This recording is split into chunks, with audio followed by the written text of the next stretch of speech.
નમસ્કાર મિત્રો, આજે અમારા આ વિડીયોમાં અમે તમારા માટે સફળા એકાદશીની વ્રતકથા લઈને આવ્યા છીએ। એક સમયની વાત છે જ્યારે મહારાજ યુધિષ્ઠિર ભગવાન શ્રીકૃષ્ણને અત્યંત મહત્વપૂર્ણ પ્રશ્ન પૂછે છે કે હે જનાર્દન, પૌષ માસના કૃષ્ણ પક્ષમાં કઈ એકાદશી આવે છે અને કઈ રીતે તેનું પાલન કરવું જોઈએ? કૃપા કરીને આ વિશે મને જણાવો।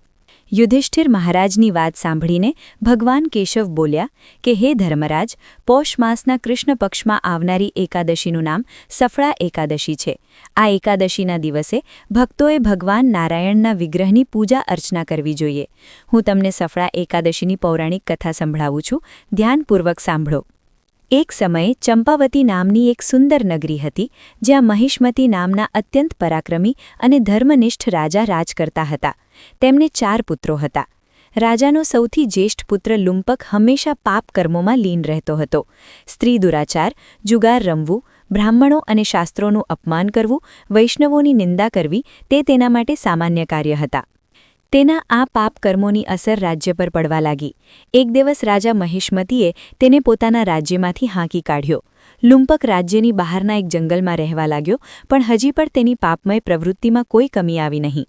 તે દિવસે જંગલના પ્રાણીઓનો શિકાર કરતો અને તેમના માંસનું ભક્ષણ કરતો અને રાત્રિના સમયે નગરમાં જઈને લૂંટફાટ કરતો હતો।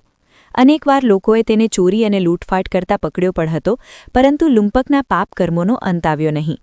તે જંગલમાં એક અતિ પ્રાચીન, વિશાળ, ભગવાન શ્રી હરિને પ્રિય એવા પીપળાના ઝાડ નીચે રહેતો હતો। આ રીતે ઘણો સમય વીતી ગયો। આખરે તેના જીવનના પરિવર્તનનો સમય આવી જ ગયો। એક દિવસ પૌષ માસની ઠંડીના કારણે તે આખી રાત સૂઈ શક્યો નહીં। શીત લહેરોથી બચવા માટે તેની પાસે પૂરતા વસ્ત્રો નહોતા। પૌષ કૃષ્ણ પક્ષની દશમીના દિવસે તે આખી રાત જાગતો રહ્યો। શીત લહેરોના કારણે તેનું શરીર શિથિલ થઈ ગયું અને તે મૂર્છિત થઈ ગયો। બીજા દિવસે એકાદશીના મધ્યાહનના સૂર્યની ગરમી પામીને તેની મૂર્છા દૂર થઈ। ઢસડાતો પડતો તે ભોજનની શોધમાં નીકળ્યો। પશુઓને મારવામાં અસમર્થ હોવાથી તે ઝાડ નીચે પડેલા ફળો લઈને તે જ પીપળાના વૃક્ષ નીચે પાછો આવ્યો। તે સમય સુધીમાં સૂર્યાસ્ત થઈ ચૂક્યો હતો। આ અસહાય સ્થિતિમાં પોતાના પૂર્વજન્મના કર્મોના કારણે તેણે ભગવાન નારાયણને યાદ કર્યા અને કહેવા લાગ્યો કે હે પ્રભુ, મારી કેવી સ્થિતિ થઈ ગઈ છે? હવે આ ફળ તમને જ અર્પણ છે। આ ફળોથી તમે જ તૃપ્ત થઈ જાઓ। તે રાત્રિ પણ ઠંડીના કારણે તે આખી રાત જાગતો રહ્યો અને ભગવાનનું સ્મરણ કરતો રહ્યો। આ રીતે અજાણતામાં તેણે એકાદશીના વ્રતનું પાલન કર્યું। અજાણતામાં કરવામાં આવેલી આ તપસ્યાથી ભગવાન પ્રસન્ન થયા। બીજા દિવસે સૂર્યોદય થતાં જ એક સફેદ તેજસ્વી ઘોડો લુંપકની પાસે આવીને ઊભો રહ્યો।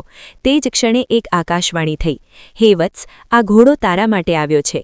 ભગવાન નારાયણની અપાર કૃપા અને સફળા એકાદશીનું નિયમપૂર્વક પાલન કરવાના કારણે તારા સમસ્ત પાપ નષ્ટ થઈ ગયા છે। હવે તું આ ઘોડા પર સવાર થઈને તારા પિતા પાસે તારા નગરમાં પાછો ચાલ્યો જા। તારું રાજ્ય તને પાછું મળી જશે। આવી આકાશવાણી સાંભળીને તે ગદગદ થઈ ગયો। સફળા એકાદશીથી અર્જિત પુણ્ય ફળના કારણે તેનું શરીર ફરીથી કાંતિમાન એટલે કે તેજસ્વી થઈ ગયું। તે જ ક્ષણે તે પોતાના રાજ્યમાં પાછો આવ્યો અને પોતાના પિતા પાસે ક્ષમા યાચના કરવા લાગ્યો અને તેમને આખો વૃત્તાંત કહી સંભળાવ્યો। તેના પિતાએ જ્યારે તેને સમસ્ત સદ્ગુણોથી યુક્ત જોયો ત્યારે તેઓ અત્યંત પ્રસન્ન થયા અને લુંપકને રાજ્યનો કાર્યભાર સંભાળીને પોતે વનમાં તપસ્યા માટે ચાલ્યા ગયા। આ પ્રકારે લુંપકે પોતાના રાજકુમાર હોવાની બધી જવાબદારીઓ નિભાવી। પોતાના પિતાના પગલે ચાલીને તે પોતાના દેહનો ત્યાગ કર્યા પછી વૈકુંઠ લોકને પ્રાપ્ત થયો। કથા સમાપ્ત કરતા ભગવાન શ્રીકૃષ્ણ કહે છે કે હે રાજન, જે વ્યક્તિ સફળા એકાદશીની આ કથાનું શ્રવણ કે વાંચન કરે છે તેમને રાજસૂય યજ્ઞોનું પુણ્ય ફળ પ્રાપ્ત થાય છે। તેમના સમસ્ત કષ્ટ નષ્ટ થઈ જાય છે અને અંતમાં તેઓ વૈકુંઠને પ્રાપ્ત કરે છે। જય શ્રી હરિવિષ્ણુ। સફળા એકાદશી માગશર મહિનાના કૃષ્ણ પક્ષમાં આવતી એકાદશી છે। નામ પ્રમાણે જ આ એકાદશી વ્રત ધારીને તેના તમામ કાર્યોમાં સફળતા પ્રદાન કરે છે। 1. તિથિ અને સમય, અપકમિંગ ડેટ।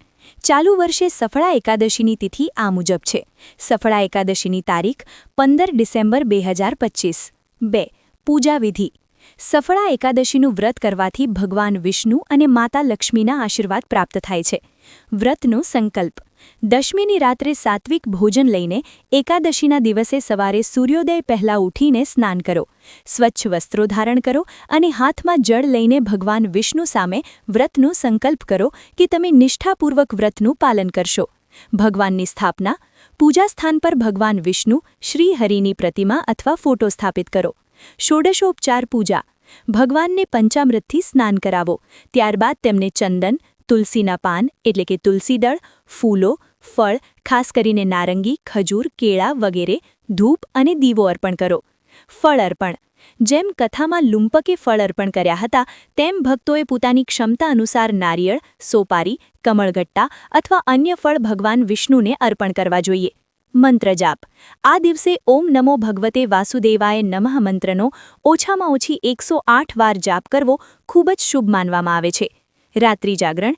શક્ય હોય તો આખી રાત જાગરણ કરીને ભગવાન વિષ્ણુના ભજન, કીર્તન અને કથા શ્રવણ કરવું. પારણા.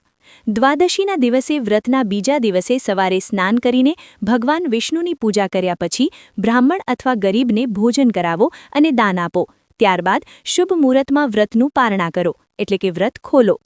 3. સફળા એકાદશીનું મહત્વ. સફળા એકાદશીનું મહત્વ આ પ્રમાણે છે. 1. સફળતાની પ્રાપ્તિ. આ એકાદશીનું નામ જ સફળતા સાથે જોડાયેલું છે. આ વ્રત કરવાથી વ્યક્તિને ધર્મ, અર્થ, કામ અને મોક્ષ એમ 4 પુરુષાર્થોમાં સફળતા મળે છે. 2. પાપોનો નાશ. જે રીતે કથામાં લુંપકના પાપ નષ્ટ થયા તેમ આ વ્રત નિયમપૂર્વક કરવાથી જાણીતા અજાણ્યા બધા પાપોનો નાશ થાય છે અને મનુષ્ય શુદ્ધ થાય છે. 3. પુણ્યફળ. ભગવાન શ્રી કૃષ્ણના કહેવા મુજબ આ કથા સાંભળવાથી કે વાંચવાથી રાજસૂય યજ્ઞ કરવા જેટલું પુણ્ય પ્રાપ્ત થાય છે. 4. વૈકુંઠની પ્રાપ્તિ. આ વ્રતના પ્રભાવથી જીવનના અંતે ભક્તને વૈકુંઠ લોકમાં સ્થાન મળે છે. દર્શક મિત્રો, તમને આ વિડિયો ગમ્યો હોય તો વિડિયોને લાઇક કરી, કોમેન્ટ કરી, ચેનલને સબસ્ક્રાઇબ કરી દેશો. ધન્યવાદ મિત્રો.